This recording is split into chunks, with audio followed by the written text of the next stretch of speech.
de liboso to salaki en tout cas nyonso par la grâce de Dieu makambo etambola lolenge et longobani parce qu'il y a des choses bande konanga tokoki ko admettre à terre to sengel to telema likolo lokola muntu moko ne nous laissons pas dominer par le mal mais au contraire dominons le mal par le bien, c'est ça aussi le plus important parce que savoir par cœur n'est pas savoir mais il faut savoir. N'oubliez pas, vous allez tous à la Kina Yango na 2021 Toyoka na Kingai na bino que avant ya kota la émission Oyo Yambo et Bongi d'abord ko partager et Yango. Donc aux liens Oyo ndengo na kata kota la biso au kamati lien au partager et Yango. Ce que aussi sur ko partager lien ndé après au occuper ko aimer dit tout le baka parce que comme j'aime ou aimer vidéo occupé ko liker et en ce moment là au PCBiso makasi pour na ko rassurer biso que ce que nous faisons ensemble donc ozala très fort na canal nayo continuez toujours ya ko senga batu mususu via votre canal va découvrir chaîne puis va s'abonner. Il a quitté Kinshasa, lobby dans des conditions très compliquées. D'abord, et puis ça qui est complication pour la première fois, bah quitter ça qui est, et puis ça qui est mon boulot. Après, bah discussion et belé, aïe kolongwa nani et Vital Kamere à Longwe Kinshasa. Akei ilibanda yamboka mais awa na Kinshasa ba problème ezali ko persister en tout cas les sons ne s'accordent pas. Il a quitté Kinshasa na nini moko ya confusion totale tokolobela likambo owana lelo tokoki koloba ke na est tozomona ba groupe armé ebele bazali ko bimana zamba bazali ko pesa minduki pona yango bandeko bazana mécanisme ya koyamba bango pote babimana zamba bapesa minduki ba komaki kuna bokolanda quelques images oyo bakei na misolo pona ko récupérer ba bilenge wana la plupart bazalaka utiliser na bato alors bazu bango gouvernement a moyen félicitations pote ba bilenge wana bazongela vie na bango normal. Voilà au moins quelques éléments. Na premier numéro il y a Lelo, deuxième numéro il y a Zali. Je crois que MKB officiel tout le Dakake ils ont la voix des sans voix. Allons-y. Alors comme vous mon qui yango très bien tout le Baki yango Vital Kamere qui a longu Kinshasa mais na ba condition un peu flou parce que boyebi tango ba kitaki motif oyo ba pesa qui na cour de cassation ezalaki ke état de santé naie ezalaki malamu même soki biso tozali ko contester piste wana tomonaki ke ezali piste moko ya lukuta to koki kondima yango te parce que tozomona bato ebele bazalaki na boloko même surtout monika même ba président a été ko gracier bato ebele donc il faut retenir que na ba mesure wana to moni ba Jakindala bakobima to moni ba Barnabé Milinga Wimana akobima pe l'homme de Mbuma okolia Mbuma donc je crois que na mesure wana ezali concerné to moni bato moi mingi en tout cas bakobtenir mesure wana ba bazobima na boloko donc 3 ans oyo soki ba condamné boloko neza 3 ans en tout cas président de la République a bimisi bato owana et je crois que ezali pe mesure moko sengeli ko saluer surtout pona bato bakangaki bango to babilo kwa miki tandis que ba criminel oyo bazubo mambuka bango ba kotambola ka librement sans que monto atona bango likambo.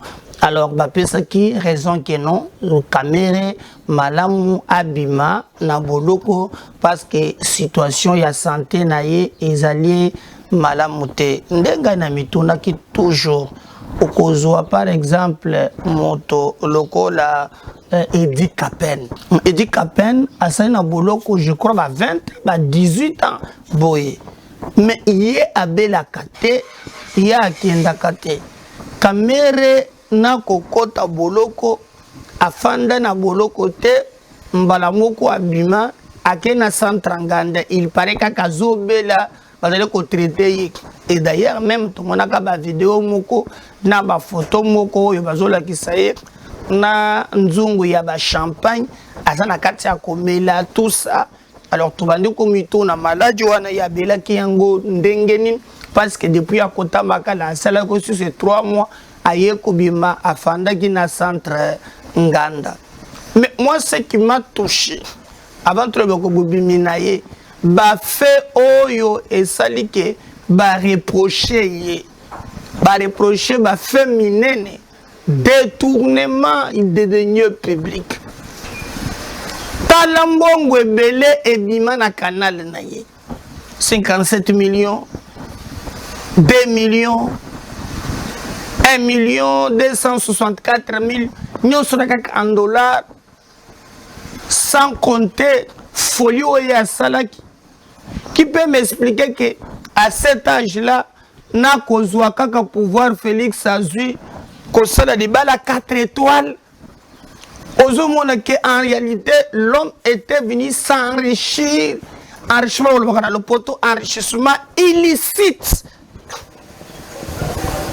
Natikana ko pesa bino awa ba élément moko oyo bakangela pe batu ya oya Foner na moko ya Foner bazalaki mibale moko kombo koya bakanga pe bango na montage moko financier basalaka na est on a besoin de 66 millions de dollars au caméra ba pesa qui coûte même na bili kamba la bande que superviseur pe misala wana on aura appris que on nous a pris une affaire à 30 km ya Nzela. Oh, depuis que les hommes il a tonga kilomètre on a 2 millions 200 000 dollars.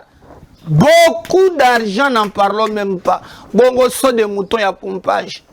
Mbongo zelaki 1 million moko babimisaki pour te bête ce bureau technique ya contrôle.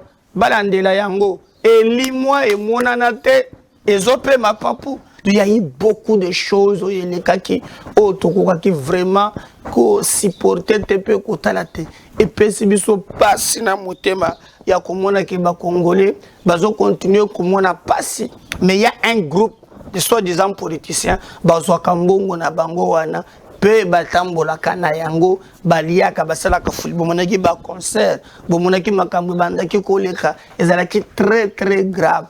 Et procès, moi ce qui m'a étonné, procès wana ezalaki vraiment public.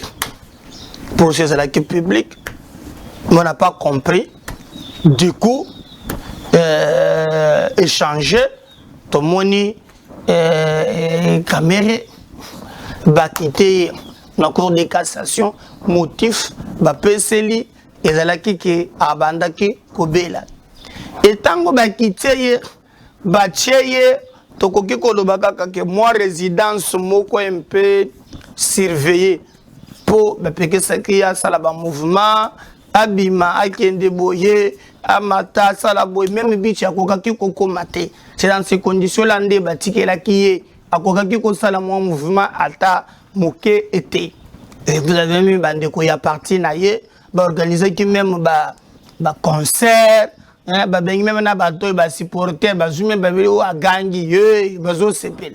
Et je me suis étonné que mboka na biso même les sons morales que tous autres ça bana na biso za ko bakeno moyibi azamuntu ya tina moyibi ezali vraiment valeur en République démocratique du Congo gratifié par une classe politique non classable toujours et que akokaki ko tambola moni ba beti concert pendant 2 jours ba mili banda ba je ba poudre na mutu mais biso population ba kolombongo oyo bazui biso ba population ba kolombongo oyo ba détourner sort na biso ezali nini sort na biso ezali nini. Et nous avons appris que depuis son acquittement là babandaki ko négocier abima bamboka bandi ko senga zalaki bamboka ibele bamsuba lobi abima bandi ko senga Afrique du Sud bandi ko senga France bandi ko senga bamboka ibele ibele et on n'acceptait pas. Est-ce que na centre nganda wana ba traiter ka peu très cher ba ko traiter ka mérite pour depuis karazaka kuna nyonso ezalaka awa bango bamonaka po bazwa soin te soin ya malamu kaka libanda ya mboka et ils ont géré le pays depuis longtemps dans cette logique. Pourquoi mboka mbezalaka pena hôpital ya malonga te? Hein? Pourquoi mboka mbezalaka na l'hôpital ya malonga te? Koki kozala ke bato soki kaka mutu asali mwa mutu passe bango babenga bango ba leader d'opinion ba politicien babimi bakei et bongo population oyo ye aza penza te na mbongo ya kende kozwa ba soin na ba mboka wana soki na ye kozala nini. Et finalement on a pris que lobby d'abord c'est là qu'il y a une confusion. Lobby ezalaki mokolo ya lundi. Ça a commencé bato baye bakate en catimini.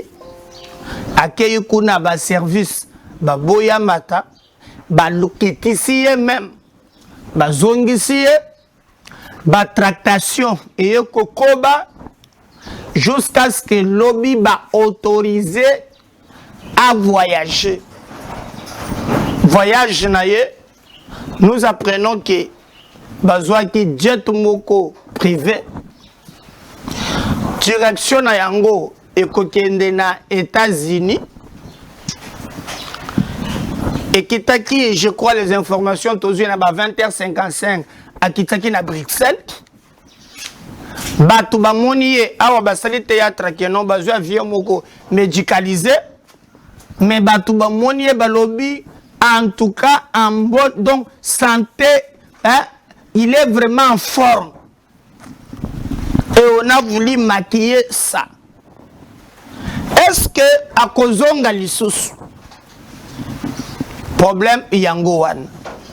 Est-ce qu'à Kozonga Lissous? Parce que même Awa, depuis Abimana Boloko, en tout cas, ce n'était pas facile pour lui. Ba garantie Oyo, tango futaki caution. Basenga kiye sala boye sali il paraît que abande sou ko na eloko mokote abanda ki ko se retrouver na ba moment que ye moko ba niveau mususu aza bloqué abuja kalisusu te nyonso ya salaka azaka kawana résidence surveillée et surtout que même pour nous voyager naye ce n'était pas facile.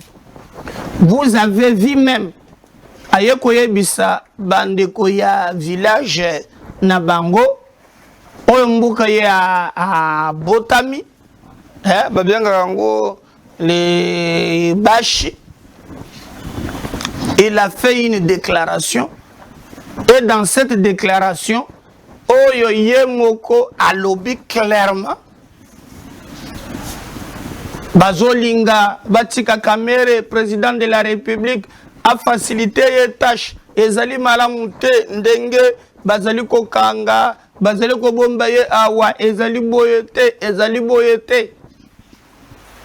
Donc, ezala qui facilité pour te Kamere abimape mboka akende libanda. Finalement, aye kobima. Est-ce qu'à Kozonga, parce que destination ezali États-Unis, asali Bascal Jamena yeko kita na Bruxelles, nzela kosuka akokende na États-Unis akende kozwa soins appropriés selon oyo bango bazali koloba.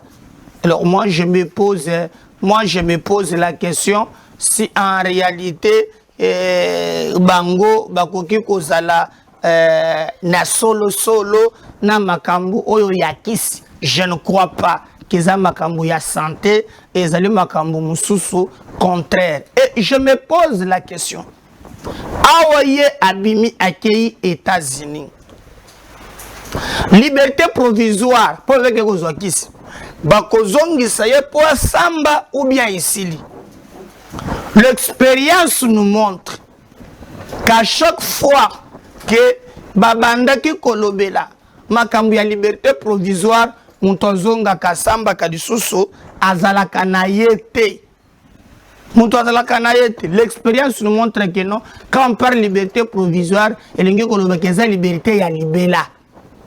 Tozali naka otogolobaka ya jurisprudence oyo ya comment il s'appelle Eteni Longondo asaka jurisprudence lelo tozali wapi na Eteni Longondo azali susuta abima nana sambi sakaye tozana ba liberté provisoire ya bato ebele ceux qui ba pese liberté provisoire au Congo non ezali acquittement.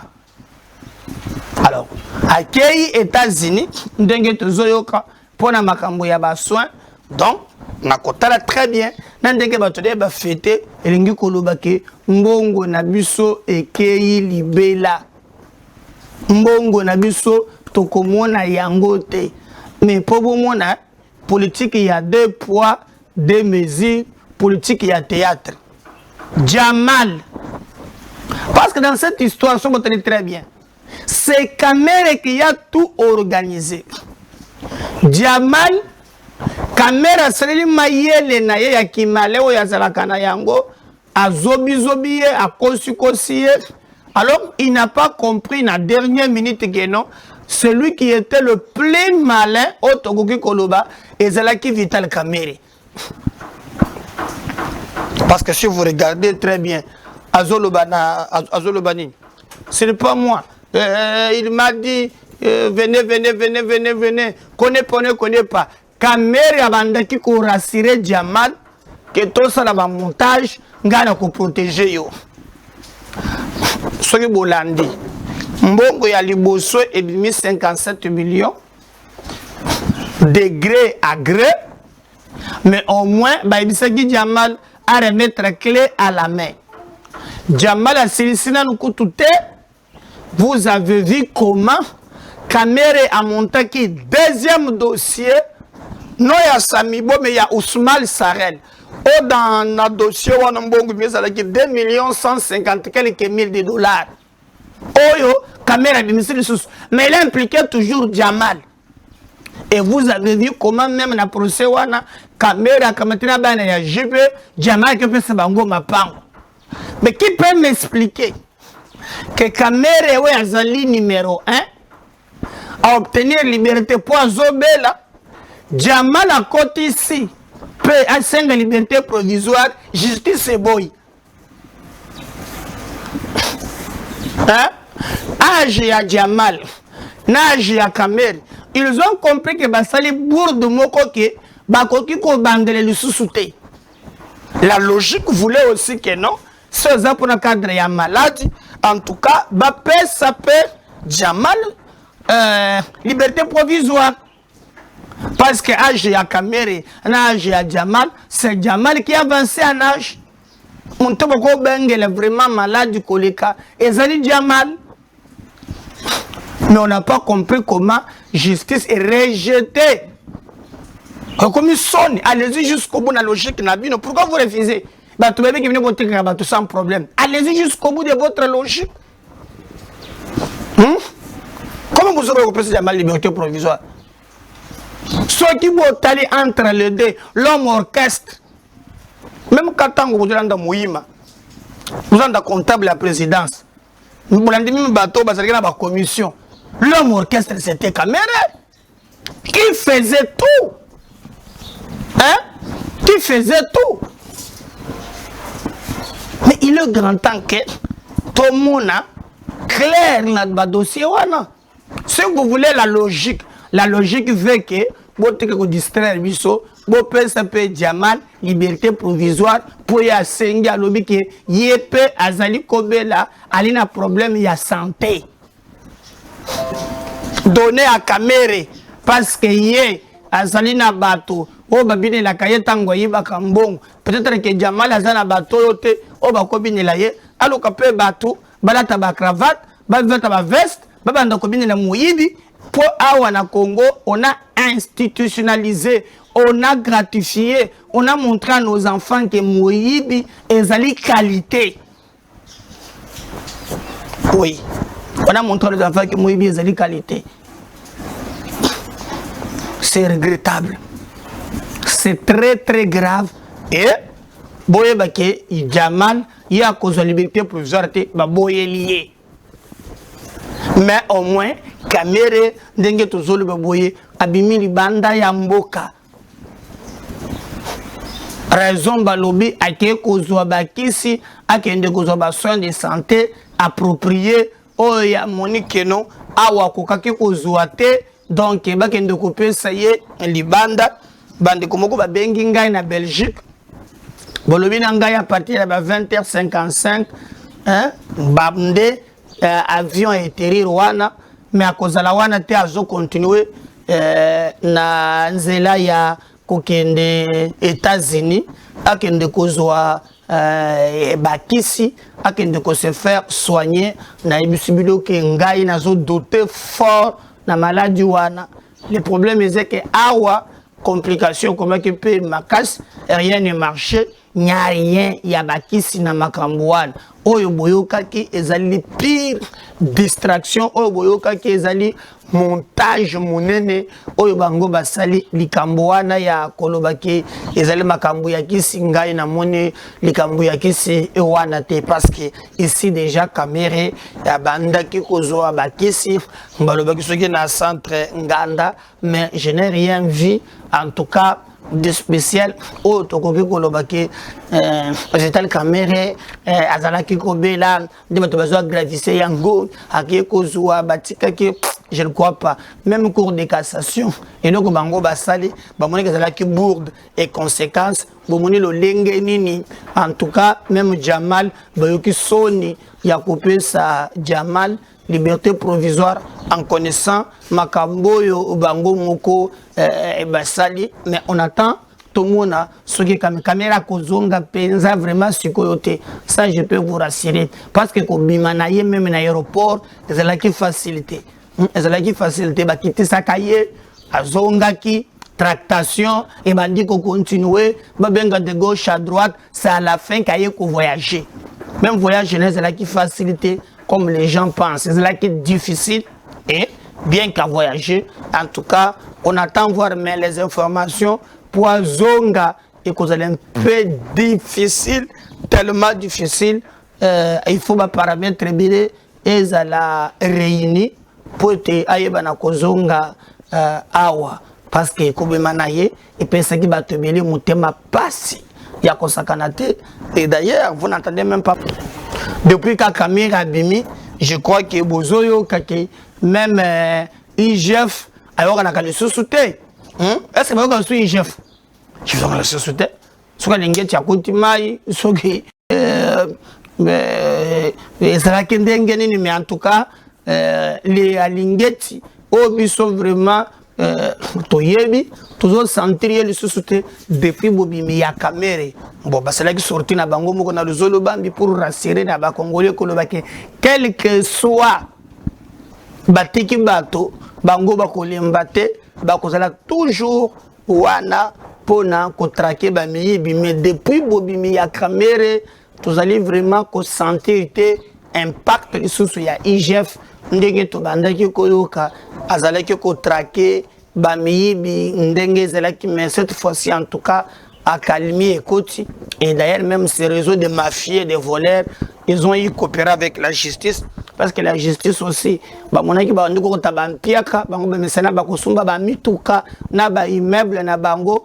il faut coopérer avec les politiciens ba yibaka ba mbongo ba protéger ka bango pour te fonctionner normalement on ne sent pas encore l'impact autre bandeki koyoka ya inspection générale ya finance oyo ekamba mina Gilles Alingeti oyo azali vraiment quelqu'un de valeureux qu'il faut accompagner et respecter même bandeko ya APLC OP bango pe bazo sala musala malam mais depuis ba pesa rapport ya DGRK que sengeli balandela yango ti lelo on n'en parle toujours pas, les problèmes persistent et demeurent et nous regrettons que vraiment la lutte contre la corruption aussi bandaki lelo ekomi kokomana ba oubliette ezali kopesa biso motema pasi esengeli babima na zamba bana oyo bazali utiliser soit basalaka bango commerce na ba acteur politique surtout ya Grand Nord to monaki même mikolo elekaki ata natonaka mboso tilelo abimisela biso liste ya bato wana abimisa te, mais il avait au moins le courage à kolobaki chers collègues quitter les groupes armés. Alors biso to monaka tilelo ba lungwa na groupe armé bato wana balungwa te, on ne comprend pas ce qui se passe, mais au moins abelela kike banteko wana balungwa na ba groupe armé. C'est le cas parce que si vous regardez aujourd'hui, je crois que en dehors de quelques 3-4 poches au batoubazu mais sporadiquement basalaka ba biloko wana que nous condamnons, mais au moins si vous suivez ces derniers temps akalmi muke et kotinanga mwan force de frappe oya armée nabiso ezali ko gagner yango. Je regrette toujours que sur ce point là batuba communique penza mingete, mais il y a constater que non ba commerçant ba politicien ya est ba bazaka na mabulu ya or ba utiliser kaka bana na bango nde ba des fois même ba mineur ba kendaka pour te basser la bango biloko wana, et la plupart bazali entretenir ici à Kinshasa. Gouvernement lansaki vraiment appel moko ya koloba keno bazali bana na biso andoro ya ADF bana wana babima na zamba, gouvernement kozwa bango en charge akomeba bango na vie à réintégration oyo ba s'intégrer na société ba mener vie sociale vie ya bana nyonso balekisa bango ba métier, et pona yango esengela que gouvernement aloba kaka te. Il était grand temps que le gouvernement a posé peu d'actes en y mettant des moyens pour les convaincre parce que ce qui amène aussi ces jeunes-là dans le groupe armé, l'État a bossana bilingue.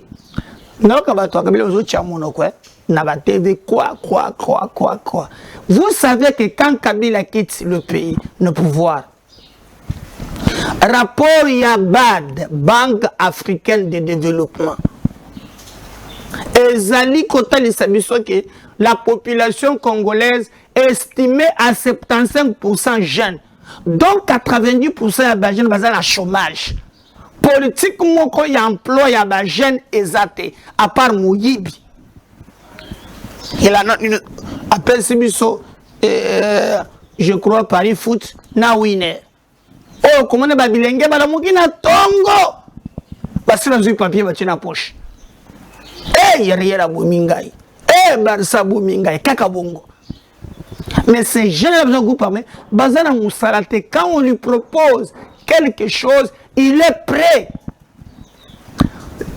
Façon pour combattre le groupe armé, et c'est que l'État a assuré l'autoprise en charge de la jeunesse en créant des conditions claires.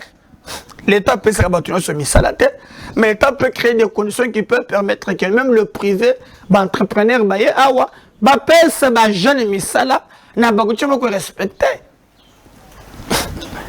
Vous avez un ministre qui a coopéré, on a des Libanais, on a des Indiens. Loi, en tout cas, petit commerce, on a des nationaux. Au Chinois, Chinois, on a des polo, on a des papes, na tonga. Chinois, on a des crayons. Colombo kakoteka nini ba jeune nyonso wana omoni bakomi kokende kokota na ba groupe armé parce que l'État n'arrive pas, l'État azo kokate ko assurer vraiment que bango bazala malam, et cela pousse que bakende koluka comment bako vivre bien,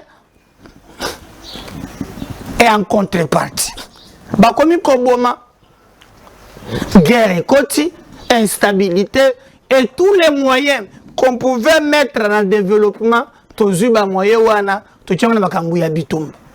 Bitumba lelo, bitumba lobby, bitumba lelo, bitumba lobby, et si la kate, tokoye bate.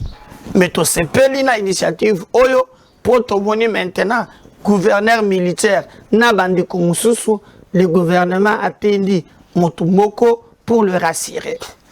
Et ce qui nous réjouit, ils allaient que babilenge et belé bandi kolongwa zamba. Oui.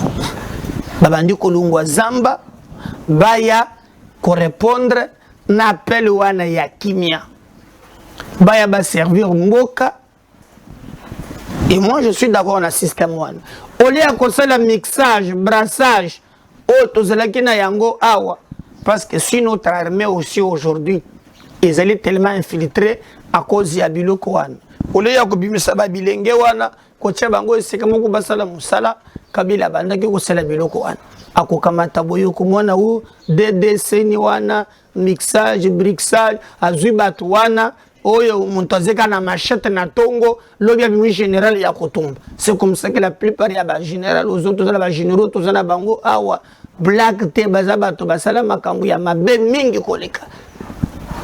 Et même dans de différents rapports ba kongo na bango ezali. Ce sont des gens ba utaki na koboma. Balandi fait ba formation clarté. Il y a des généraux qu'il faut respecter, mais il y a aussi la plupart où vraiment ba bima kaka boye na nzela makambo basale ezale penza malamote et biso tosali kolandela pe kotala tokoyebisa bino lolenge nini bazali kotambwisa makambo. Mais il faut retenir que non gouvernement a tie moyen na moyen oyo atie ezo permettre que bandeko owana ba se retrouver ba meka kosala makambo lolenge elengobani. Et nous travaillons sur ces projets pour détruire Bisabino ya solo. Même quand nous allons koya, bande konangai, toko landela likambo wana. Mais j'ai aussi quelques images où na kola Sabino, bolanda comment envoyer wana ya gouvernement, où notre gouvernement a tindi, le lengeni ni ba solo la ki na gouverneur, je crois, Jenny Luboya, ou ba solo la ki na ye. Pour convaincre bandeko owana bazali na zamba pour babima. Mais moi je vais demander à citoyen Mbosso qui nous facilite la tâche. Nous faciliter la tâche ezali kotangi la biso ba Congo ya batwana yo lubaki que non bazana ba groupe armé. Il est grand temps de construire mboka oyo lokola yo yebi bango tanga bango. Ngai batu babenga neste balobi bana wana uzomona wana bayebani na bapara na bango. Likambo ya este ezali likambo moko te na tonzolo ba ezali likambo na complicité moko grave. Très grave. Deux zolo tonzo ganga la plupart bayebi makambo ndele kaka na este wana. Et les combles les ake mbongo nyoso tokocha awa ya développement ezokende na bitumba.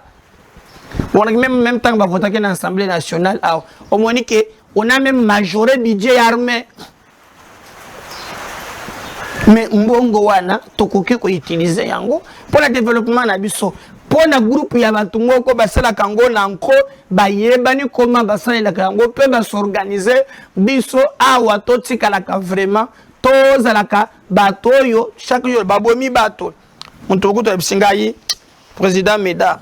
En tout cas pour nangai nazolinga nanu totikana no makambo ya est wana soki bazobu mona babo soki bagusila basila surtout na wa tete ce sont nos frères tokotika ndengeni tokolebela ka bango même un congolais continue bazo tangisa bakila talitanga moko azala na nord azala na sud azala na est c'est un congolais de trop otokoki konjuma teke baboma yeto basala mabe bazali makila na biso nous devons nous battre pour te vérité et banam et que bitumba wana esila. Mais maintenant que occasion et peut sameli pour te battre na zamba peut-être balandaka pe biso balusu babenga kangai na bamboka wana. Je peux vous demander bande konangai botika biloko wana boya ensemble totonga mboka na biso occasion oyo bapesi bino ezali malamu bobwaka munduki boya ensemble totonga ces pays que Dieu nous a donné parce que mboka oyo tozana mboka mususu te en dehors ya Congo. Ce pays c'est notre pays, tout cela par tous les moyens to défendre yango jusqu'au bout. Donc je veux vous laisser suivre quand même cet élément oyo délégué à gouvernement, c'est lui qui s'occupe na makambwana ya mobilisation, ya démobilisation, ya bandeko wana makambo ya lobaki na gouverneur militaire. On va suivre et on revient juste après. Le gouvernement de la République a déjà mobilisé des moyens conséquents pour la réussite du programme de désarmement, démobilisation, relèvement communautaire et stabilisation de combattants enrôlés dans les groupes armés en Ituri afin de restaurer l'autorité de l'État. Assurance du coordonnateur national de PDDRCS, Tommy Tambwe Ushindi, devant les membres du comité provincial de sécurité de l'Ituri. Ce qui est important aujourd'hui, c'est de savoir que le premier pilier le plus important, c'est la paix, la résolution des conflits et cohésion sociale dans la province de l'Ituri.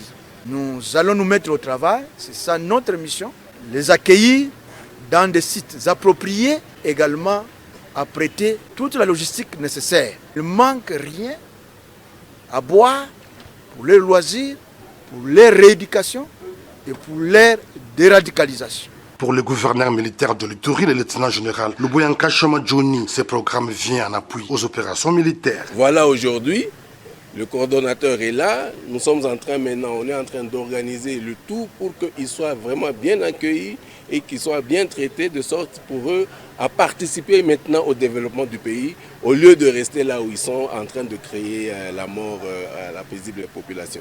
Précisons que 2 milliers de combattants sont toujours en attente de ce programme. C'est le cas pour les miliciens de la FRPI regroupés au site de cantonnement d'Azita en chefferie de Walendu Bindi depuis le 12 août 2019. Je crois que Bolandi et Tokanisiki Bandeko Nyonso Bakolanda Lokolo Oyo Makambo Bango Balobi na moyen Balobi en tout cas est la mise en place afin que le Congo gagne parce que ce qui nous unit est plus fort que ce qui nous divise. Et ce qui nous unit, c'est le Congo. Partager ces liens à bas groupe, partager ces liens à bas master, partager ces liens à bas de Koumoussous. Parce que si le Seigneur ne revenait pas, Nazo Zonga, la deuxième partie. À tout à l'heure.